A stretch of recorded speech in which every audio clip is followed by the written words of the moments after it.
laging tatandaan.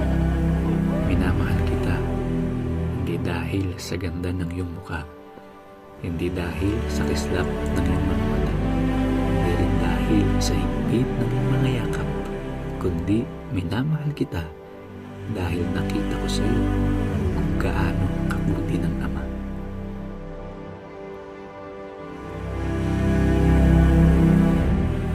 Mahal, hindi ko man maipahayag sa salita ang lahat ng nais kong sabihin.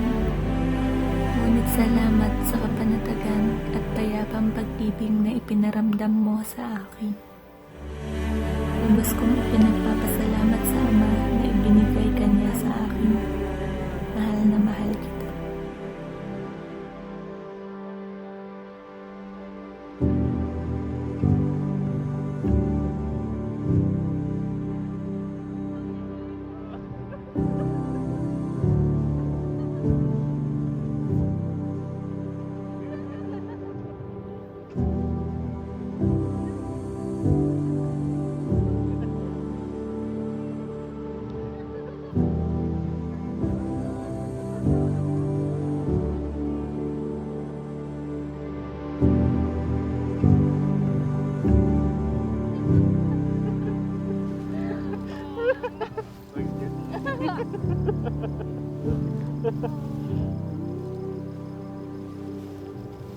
Hehehe